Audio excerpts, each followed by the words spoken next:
একদিন হযরত আবু বকর সিদ্দিক রাদিয়াল্লাহু তাআলা আনহু নবীজি সাল্লাল্লাহু আলাইহি ওয়াসাল্লামের দিকে তাকিয়ে কিছুটা চিন্তিত হয়ে বললেন, ইয়া রাসূলুল্লাহ, আপনার চুল তো পেকে সাদা হয়ে যাচ্ছে। নবীজি সাল্লাল্লাহু আলাইহি ওয়াসাল্লাম তখন অত্যন্ত গম্ভীর হয়ে উত্তর দিলেন, সূরা হুদ এবং সূরা আল ওয়াকিয়াহ এর মতো সূরাগুলো আমার চুল পাকিয়ে দিয়েছে। কিয়ামতের এমন কি ভয়ঙ্কর সত্য আর মহাপ্রলয়ের বর্ণনা এই সূরায় আছে, যা নিয়ে চিন্তা করতে গিয়ে স্বয়ং সৃষ্টির শ্রেষ্ঠ মানব আল্লাহর রাসূল সাল্লাল্লাহু আলাইহি ওয়াসাল্লাম এর চুল মোবারক পেকে সাদা হয়ে গিয়েছিল।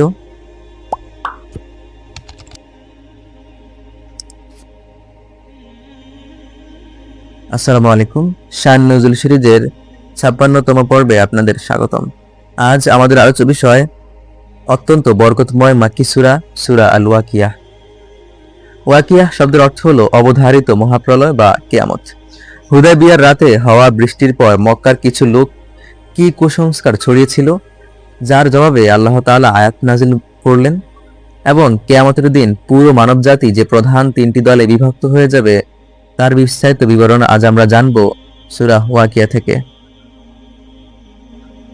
বিষয় 1, নবীজি সাল্লাল্লাহু আলাইহি ওয়াসাল্লাম এর চুল পেকে যাওয়ার কারণ। সূরার সাধারণ মর্যাদা। এই সূরার শুরুতেই কিয়ামতের যে ভয়াবহ চিত্র এবং মানুষের চূড়ান্ত পরিণতির কথা বলা হয়েছে তা মুমিনের অন্তরকে কাঁপিয়ে দেওয়ার জন্য যথেষ্ট। হযরত ইবনে আব্বাস রাদিয়াল্লাহু তাআলা আনহু থেকে এক নির্ভরযোগ্য বর্ণনা এসেছে, হযরত আবু বকর রাদিয়াল্লাহু তাআলা আনহু যখন নবীজিকে তার চুল পেকে যাওয়ার কথা জিজ্ঞেস করলেন, তখন নবীজি সাল্লাল্লাহু আলাইহি ওয়াসাল্লাম বলেছিলেন, সূরা হুদ, আল ওয়াকিয়াহ, আল মুরসালাত, সূরা নাবা, সূরা আত-তাকওয়ির ইত্যাদি সূরাগুলো আমার চুল পাকিয়ে দিয়েছে। জামে তিরমিজি।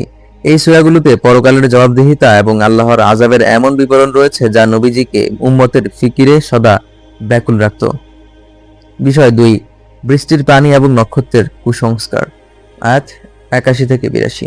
আমরা যখন কোনো নেয়ামত পাই তখন তার কৃতজ্ঞতা আল্লাহর আদায় না করে অন্য কিছুর দিকে সঁপে দেওয়া এক জঘন্য অপরাধ। মক্কায় এমন একটা ঘটনা ঘটেছিল। হযরত আব্দুল্লাহ ইবনে আব্বাস রাদিয়াল্লাহু তাআলা আনহু থেকে বর্ণিত, একবার হুদাইবিয়া সফরে রাতের বেলা প্রচন্ড বৃষ্টি হলো। সকালবেলা রাসূলুল্লাহ সাল্লাল্লাহু আলাইহি ওয়াসাল্লাম সাহাবীদের বললেন, তোমরা কি জানো তোমাদের রব আজ কি বলেছেন? আল্লাহ বলেছেন, আমার বান্দাদের মধ্যে কেউ আজ মুমিন হয়ে সকাল করেছে আর কেউ কাফের হয়ে। যে ব্যক্তি বলেছে আল্লাহর অনুগ্রহ ও রহমতে বৃষ্টি হয়েছে সে আমার প্রতি ঈমান এনেছে, আর যে বলেছে অমুক নক্ষত্রের কারণে বা অমুক তারকার প্রভাবে বৃষ্টি হয়েছে সে আমাকে অস্বীকার করে নক্ষত্রের উপর ঈমান এনেছে। তখনকার আরবের মুশরিকরা মনে করত নির্দিষ্ট নক্ষত্রের উদয় অস্তের কারণে বৃষ্টি হয়। তাদের এই মিথ্যাচারের জবাবে আল্লাহ তাআলা নাজিল করলেন, তোমরা কি এই বাণীকে অবজ্ঞা করছো?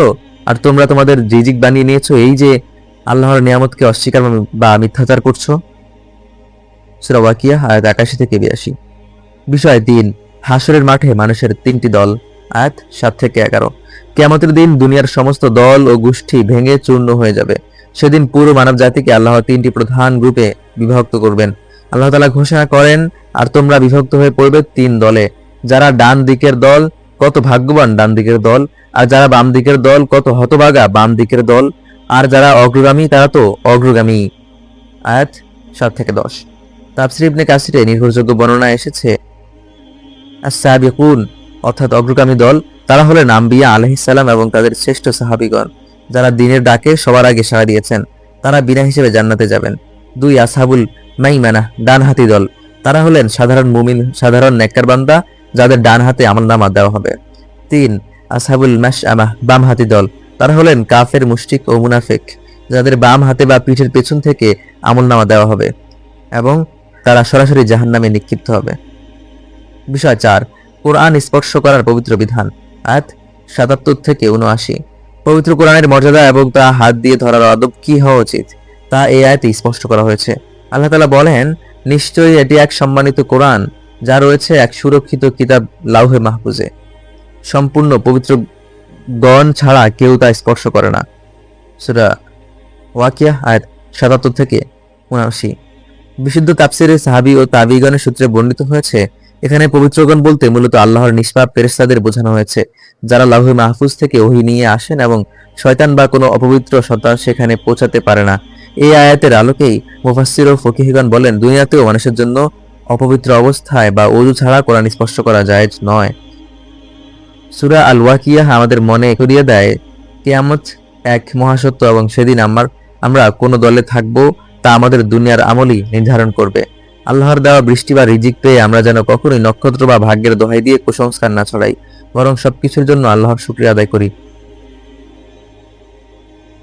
ইনশাআল্লাহ আগামী পর্বে আমরা কথা বলবো সূরা আল হাদীদ নিয়ে। ইয়া রহমান